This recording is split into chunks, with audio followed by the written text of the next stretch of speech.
నమస్తే, welcome to Liya news. అధికారం కోల్పోయిన దగ్గర నుంచి జగన్మోహన్ రెడ్డి గారు ఏ యాత్ర చేపట్టినా, ఏ పరామర్శ చేపట్టినా ఎందుకు అది ప్రజల్లో చర్చనీయాంశంగా మారుతుంది? గతంలో చాలామంది ప్రతిపక్ష నాయకులు ఉన్నారు. వాళ్ళు ఎన్నో యాత్రలు, పరామర్శలు చేశారు. కానీ మునిపెన్నడూ లేనటువంటి అటెన్షన్ జగన్మోహన్ రెడ్డి గారి మీద ఎందుకు వస్తుంది? జగన్మోహన్ రెడ్డి గారి పర్యటన ఏది చూసినా కూడా అసలు విషయం కన్నా కూడా ఆయన పర్యటన మధ్యలో జరిగిన అంశాలే ఎక్కువ చర్చనీయాంశం అవుతున్నాయి. ఎందుకు ఇలా జరుగుతుంది? దీనివల్ల రాజకీయంగా జగన్మోహన్ రెడ్డి గారికి ఏమన్నా లబ్ధి చేకూరే అవకాశం ఉందా? మరి అడుగడుగునా ఆయన పర్యటనలో షరతులు ఉల్లంఘించారని, అలాగే 60 కిలోమీటర్ల దూరానికి 6 గంటలు ప్రయాణించారని ప్రజలు ఇబ్బందులు పడుతున్నారని చెప్తున్నారు. మరి అలాంటిది ఎందుకు ఆయనకు పదే పదే పర్మిషన్లు ప్రభుత్వం కూడా ఇస్తుంది అన్న ప్రశ్న కూడా ప్రజల్లో ఉత్పన్నమవుతుంది. ఏదైతేనే ఓవరాల్గా జగన్మోహన్ రెడ్డి గారు ఏం చెయ్యాలి అనుకున్నారు, ఏ విధంగా చర్చనీయాంశం అవ్వాలి అని ఆయన పర్యటనలు చేపడుతున్నారు, అవన్నీ నిజంగానే ఆయన అనుకున్నట్టు ప్రజల్లోకి వెళుతున్నాయా? అసలు ఏం జరుగుతుంది తెలుసుకునే ప్రయత్నం చేద్దాం. మనతో పాటు ఉన్నారు సీనియర్ పొలిటికల్ అనలిస్ట్ కుండబద్దల గౌతమ్ గారు. నమస్కారం అండి. నమస్తే అండి. సో జగన్మోహన్ రెడ్డి గారిని మీరు చూస్తూనే ఉన్నారు. ఆయన ఏదైనా పర్యటన ఉన్నప్పుడు ప్రజల్లోకి వస్తున్నారు, మిగతా టైంలో అసలు ఆయన తాడేపల్లిలోనే ఉండట్లేదు, అసలు ఎక్కడ ఉంటున్నారో కూడా తెలియదు. మరోపక్క అసెంబ్లీకి రావట్లేదు. కానీ ఆయన యాత్ర కానీ పరామర్శ కానీ సూపర్ సక్సెస్ అవుతుంది. అది ఆయన అనుకున్న విధంగానే ప్రజల్లోకి వెళుతూ ఉంది. ఎందుకు ప్రభుత్వం దీన్ని కట్టడి చేయలేకపోతుంది? మరి నిజంగానే జగన్మోహన్ రెడ్డి గారు ప్రజలపైన, వాళ్ళ సమస్యలపైన చిత్తశుద్ధి ఉంటే ఆయన చేపట్టే యాత్రలు ఈ విధంగానే ఉండటం కరెక్టేనా? మీ ఉద్దేశం ఏంటి? యాక్చువల్గా ప్రతిపక్షం చేపట్టే ప్రతి విషయాన్ని అడ్డుకోవాల్సిన అవసరం అధికార పక్షానికి లేదు. ఎందుకంటే ప్రతిపక్షం ఏం చేస్తుంది, ఎలా చేస్తుంది అంటే అది వాళ్ళ పార్టీ కోసమో వాళ్ళ ప్రభావం పెంచుకోవడానికో వాళ్ళు చేస్తూ ఉంటారు. కానీ మరి అధికార పక్షం అయితే ప్రజలు ఇచ్చింది ఎందుకు అధికారం అని అంటే ప్రజలకు సేవ చేయడానికి. అలాంటి సమయంలో గతంలో మరి టీడీపీ పార్టీ కూడా అధికారంలో లేనప్పుడు వాళ్ళు కూడా యాత్రలు చేపట్టారు. అప్పుడు జగన్మోహన్ రెడ్డి బాగా ఎక్కువ దబావు చేశాడు, వాళ్ళని అడ్డుకోవటానికి అని విపరీతమైన ప్రయత్నాలు చేశాడు. అసలు ఒకానొక సమయంలో అయితే మాచర్లలో విజిట్ చేయడానికి చంద్రబాబు నాయుడు గారు వెళ్తూ ఉంటే ఆయన ఇంటికి గేట్లకి తాళ్లు కట్టిన రోజుల నుంచి చూసాం. కానీ ఇప్పుడు అదే చెయ్యాలని ప్రజలు కోరుకోవచ్చేమో కానీ చేయవలసింది మాత్రం అది కాదు. ఎందుకంటే ప్రతిపక్షం వాళ్ళు ప్రజల దగ్గరికి వెళ్ళదలుచుకున్నప్పుడు వాళ్ళని వెళ్ళనివ్వాలి. కాకపోతే ప్రతిపక్షం ఎప్పుడైనా వాళ్ళు ప్రజల్లో ఉన్న సమస్యల్ని అడ్రస్ చేయటానికో ఇంకొక దానికో వెళ్తారు. కానీ జగన్మోహన్ రెడ్డి గారు అయితే ఆయన పందానే వేరు. ఆయన పార్టీ ప్రభావాన్ని పెంచుకోవడానికి ప్రజలు తనని మర్చిపోతున్నారేమో అని ఆయనకు అనిపించిన ప్రతిసారి ప్రజల్లోకి వెళ్ళే ప్రయత్నం చేస్తాడు. కాకపోతే ఇంతకుముందు రెంటపాళ్లలో ఒక వైఎస్ఆర్ కాంగ్రెస్ పార్టీ కార్యకర్త విగ్రహావిష్కరణకు వెళ్ళినప్పుడు సింగయ్య మృతి ఒకటి జరిగింది చూశారు. అలాంటి ఆ మృతి లాంటి సంఘటనలు జరగకుండా ఉంటే బతికిపోదురు అని అనుకోవచ్చు. ఎందుకంటే ప్రజలను చంపటానికి నాయకుడు వస్తున్నాడు అని అనిపించకూడదు కదా. కానీ జగన్మోహన్ రెడ్డి గారు అలాంటివి చేయరు. జగన్మోహన్ రెడ్డి గారి పర్యటనలన్నీ ఏదో ఒక సెన్సేషన్ ఉండాలి. ఆయన ఉద్దేశమే సెన్సేషను. అందులో ఇక ఫేక్ ప్రచారాలతోటి ఇంకా చాలా ఎక్కువ ఊదరగొట్టే అవకాశాలు కూడా ఉంటాయి. ఇప్పుడు ఈ మెడికల్ కాలేజీలు మొత్తాన్ని ప్రైవేటైజేషన్ చేస్తున్నారు అనే ఒక అంశాన్ని ఎత్తుకొని నిన్న నర్సీపట్నంలో ఆయన ఒక మెడికల్ కాలేజీని విజిట్ చేయడానికి వెళ్ళింది. కానీ నిజంగా మెడికల్ కాలేజీలు ప్రైవేటైజేషన్ అవుతున్నాయా? ఇప్పుడు మరి ప్రభుత్వం తీసుకున్న విధానం ఏంటంటే పీపీపీ పద్ధతి ప్రకారంగా ప్రైవేటైజేషన్లో ఎంత ఆస్కారం ఉంది అనేది ఒకసారి చూసుకుంటే కనుక యాక్చువల్గా మనం ఆ P3 కాన్సెప్ట్ని అర్థం చేసుకోవాలి. అప్పుడు కానీ జగన్మోహన్ రెడ్డి చేపడుతున్న ఈ ఫేక్ ప్రచారాలు వీటన్నిటినీ మనం తిప్పికొట్టడానికి ఆస్కారం ఉంటుంది. ఎందుకంటే P3 అనంటే పబ్లిక్ ప్రైవేట్ పార్ట్నర్షిప్. అందులో పబ్లిక్ అనేది గవర్నమెంట్, ప్రైవేట్ అనేది అందులో పెట్టుబడి పెట్టే ఒక పెట్టుబడిదారీ సంస్థ. ఇక పార్ట్నర్షిప్ అంటే వీళ్ళిద్దరి మధ్య ఉన్న ఒప్పందం.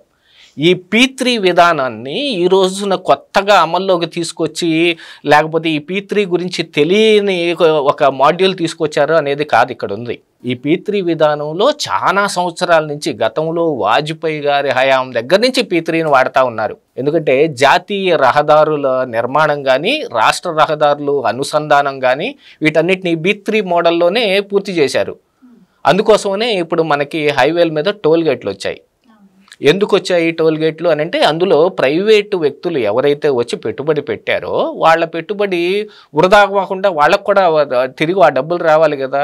దానికోసం ఇగో ఫలానా ఇన్ని సంవత్సరాల పాటు టోల్ గేట్లు వాళ్ళు వసూలు చేసుకునే అవకాశం ఇస్తారు. దాంట్లో వాళ్ళకి కొంత లాభం కూడా వస్తుంది, కాదనేది ఏం కాదు. ఎవరైనా ఒక వ్యాపారం చేశారంటే లాభం కాకుండా, ఇప్పుడు జగన్మోహన్ రెడ్డి పర్యటన చేశాడు అని అంటే ఆయన ఫ్యూచర్లో రాబోయే సీఎం సీటును దృష్టిలో పెట్టుకునేగా చేస్తాడు. ఇప్పుడేం ప్రజల కోసం ఆయనేమో వాళ్ళందరినీ హక్కుని చేర్చుకొని వాటేసుకొని నడినెత్తిని ముద్దు పెట్టడానికి ఏం రాడండి. ఆయన సీఎం సీటును టార్గెట్ చేసుకొని వస్తాడు. గతంలో పాదయాత్ర కూడా సీఎం సీటును టార్గెట్ చేసుకొని చేశాడు. ఎబ్బడమొబ్బడ హామీలు కూడా సీఎం సీటును టార్గెట్ చేసుకొని ఇచ్చాడు. ఇందులో సీఎం సీటు అతనుకున్న లాభం. ఇప్పుడు P3లో గనక ఒక ప్రైవేట్ సంస్థ వచ్చి అందులో పెట్టుబడి పెడితే వాళ్ళకు కూడా లాభాలు అనేది ముఖ్యమే కదా. అందుకని వాళ్ళు పెట్టిన పెట్టుబడిని తిరిగి వాళ్ళకి గవర్నమెంట్ కట్టాల్సిన పని లేకుండా ఈ ప్రజల దగ్గర నుంచే, ఎందుకంటే ఇప్పుడు గవర్నమెంట్ కూడా ప్రజల చేత స్థాపించబడిందే కదా, ఆ ప్రజలు వాళ్ళ రోజువారీ విధానంలో కొంత సొమ్ముని చెల్లించి ప్రైవేటైజ్ ఉన్న ఈ రహదారి మీద వాళ్ళ అప్పుని తీర్చుకుంటే కొన్ని సంవత్సరాల తర్వాత ఆ టోల్ గేట్లు తీసేయటం జరుగుతుంది. అంటే ఆ రోడ్డు ఇక ప్రభుత్వ పరం అయిపోతుంది. ఇప్పుడు తీసుకున్న ఈ మెడికల్ కాలేజీల నిర్మాణ విధానం కూడా అలాంటిది. ఇప్పుడు ప్రైవేటు వచ్చి ఒక పెట్టుబడి పెట్టింది అంటే ఒక 33 సంవత్సరాల పాటు వాళ్ళకి కొన్ని సీట్లు అలాట్ చేస్తారా, లేకపోతే మిగతా ఏ మాడ్యూల్ అనేది మాడ్యూల్ కూడా ఇంకా బయటకు రాలేదు. P3 విధానం అని చెప్పి ఒక జీవో ఇచ్చిన దగ్గర నుంచే అసలు జగన్మోహన్ రెడ్డి మొత్తం టోటల్గా దీన్ని ప్రైవేటైజ్ చేసేస్తున్నారు అని ఒక ఫేక్ ప్రచారం తీసుకొచ్చారు. ఇది ఖచ్చితంగా 2014-19 మధ్యలో జగన్మోహన్ రెడ్డి ఏ మాడ్యూల్ అయితే ఎత్తుకున్నాడో, ప్రశాంత్ కిషోర్ ఆధ్వర్యంలో జరిగిన ఒక మాడ్యూల్ ఉందో చూడండి, పింక్ డైమండ్ ఒకటి చంద్రబాబు నాయుడు గారి గదిలో ఆయన మంచం కింద ఉంది, లేదు 24 మంది కమ్మ డిఎస్పీలు ఉన్నారు, రాష్ట్రం నిండా కమ్మ వాళ్ళకి తప్ప ఏం లేదు అనేది, కానీ అమరావతిని కమ్మరావతి అనే పేరు మార్చి దాన్ని అట్లాగే ఆ కులానికి ఆపాదించే ఈ మాడ్యూల్స్ ఉన్నాయి చూడండి. ఈ మాడ్యూల్ని ఇప్పుడు మళ్ళీ తీసుకొని రావటం మొదలుపెట్టారు. P3 అని అంటే అందులో గవర్నమెంట్ యొక్క ప్రాతినిధ్యం లేకుండా ఉండేది కాదు. ఇందులో ఉన్న పబ్లిక్లో గవర్నమెంటే దాన్ని ప్రాతినిధ్యం వహిస్తుంది.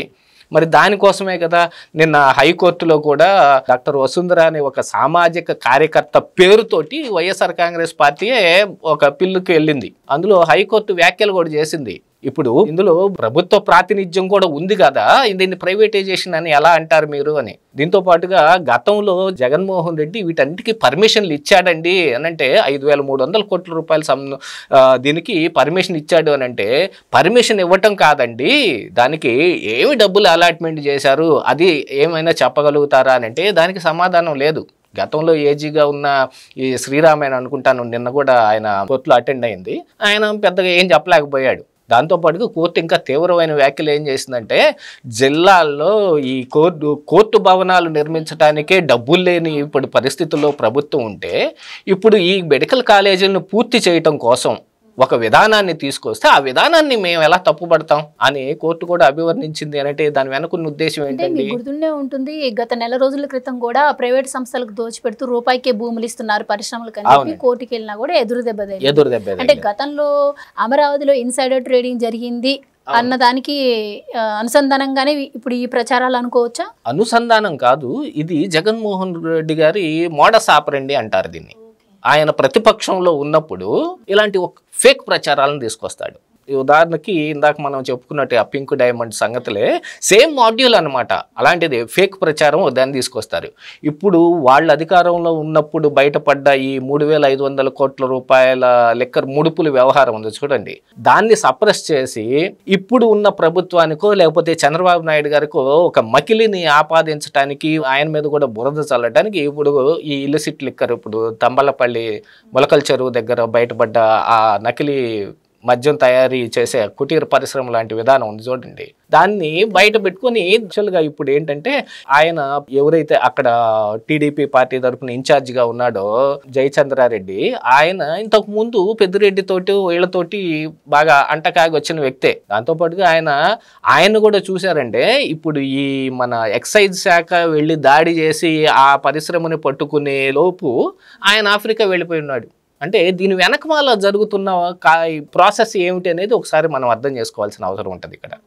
వీటన్నిటి మూలాన అర్థమయ్యేది ఏమిటి అని అంటే, జగన్మోహన్ రెడ్డి మళ్ళీ సేమ్ పాత విధానాన్ని ఆ ఫేక్ ప్రచారాలని నమ్ముకొని ప్రజల మనసును చెడగొట్టడానికి ప్రజల్లో ఇప్పుడున్న ప్రభుత్వం మీద కొంచెం వ్యతిరేక భావన వచ్చే విధంగా ఒక దుష్ప్రచారానికి తెరదీస్తున్నాడు.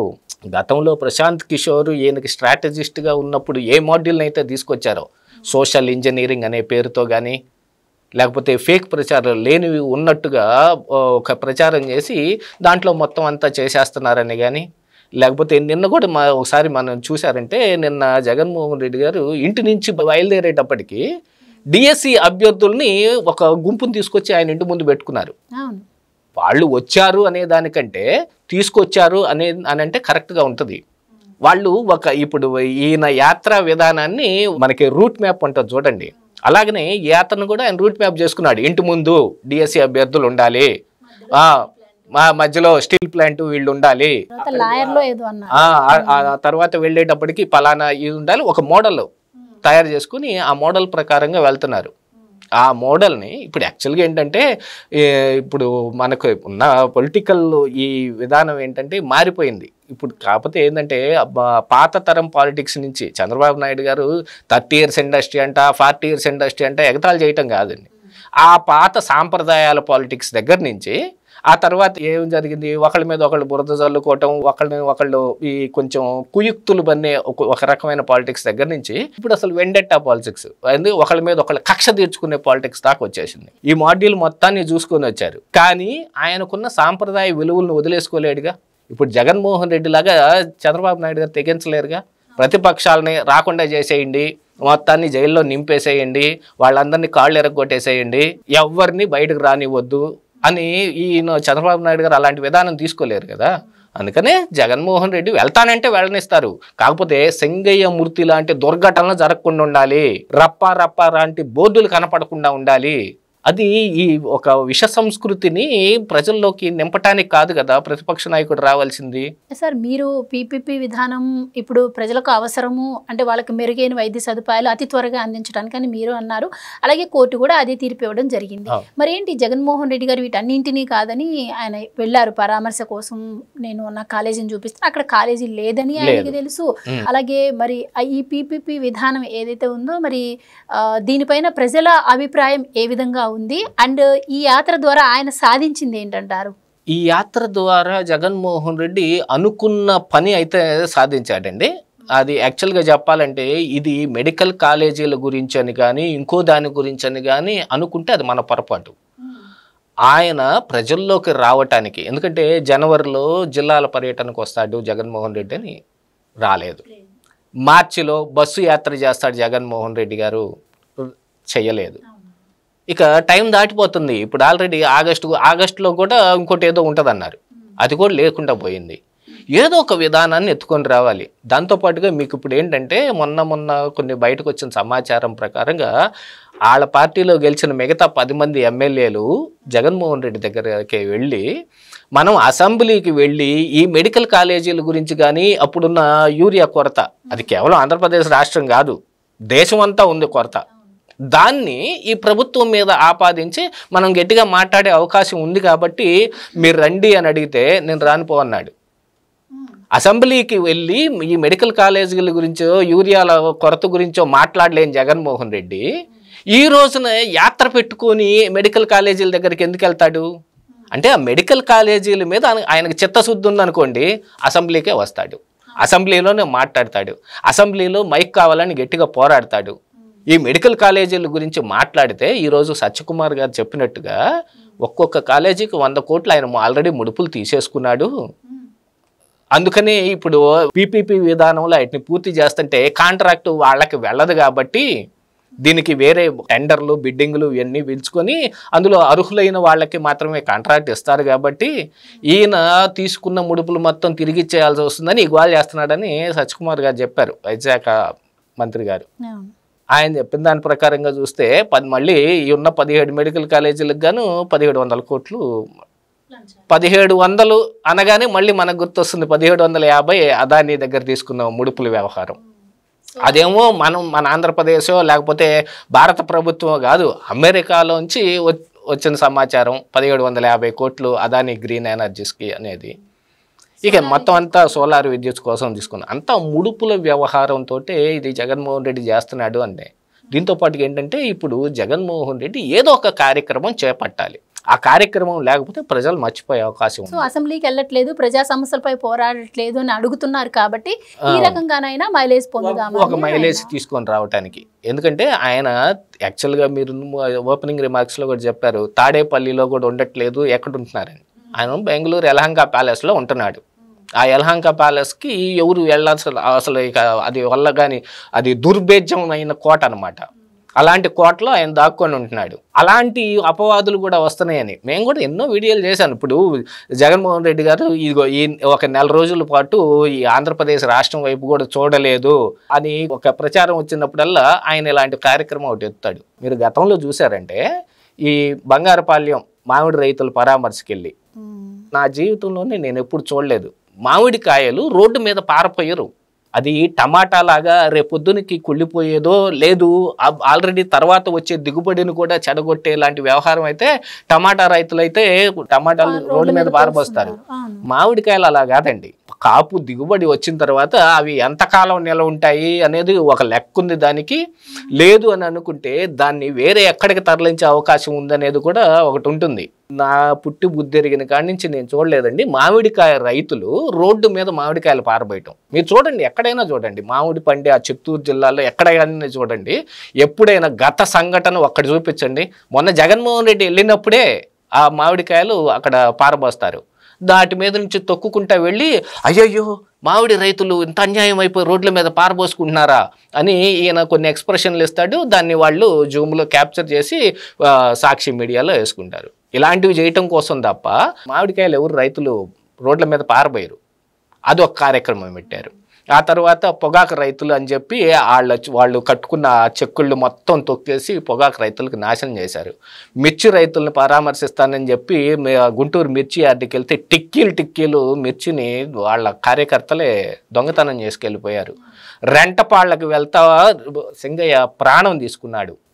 ఇంకా ఆ కారు కింద సింగయ్య పడి మృతి చెందాడనే విషయం 2 రోజుల దాకా బయటకు కూడా తెలియదు. కానీ జగన్మోహన్ రెడ్డికి ఆ రోజునే తెలుసు. ఎందుకంటే కారు ఆపి టైరు కిందనున్న సింగయ్యని తీసుకెళ్ళి పక్కన తుప్పల్లో పడేశారు. తెలియకుండా ఉంటుందా అవతలున్న వ్యక్తికి?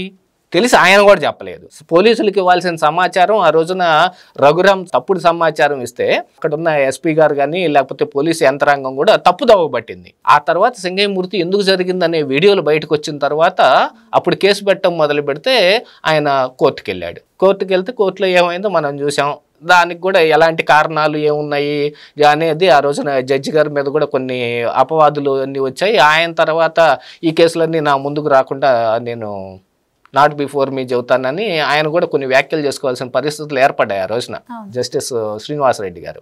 ఆ పరిస్థితి అలాగుంటే మరి కోర్టులో ఉన్న వ్యవహారం జరుగుతున్నప్పుడు ఆ ఫ్యామిలీని పిలిచి పరామర్శించి వాళ్ళ చేత నోటికి వచ్చిన అబద్ధాలు చెప్పించారు. లోకేష్ వచ్చి మమ్మల్ని భయపెట్టారు, మేము లోకేష్ దగ్గర నుంచి వచ్చిన మనుషులం, మీరు ఇలా చెప్పకపోతే మీ ప్రాణాలు తీస్తామన్నారు అని ఆ కుటుంబం చేత నోటికి వచ్చిన బొంకులు మాట్లాడించారు. అసలు వాళ్ళని కలవటమే మరి కోర్టు లెక్క ప్రకారంగా అయితే ఒక అందులో నేరం ఆరోపింపబడిన నిందితుడు ఈ సాక్షులను లేకపోతే ఆ కుటుంబాలను వాళ్ళని ప్రభావితం చేసే ప్రయత్నాలు చేయకూడదు. అయినా కూడా మరి చూస్తా ఊరుకున్నాగా.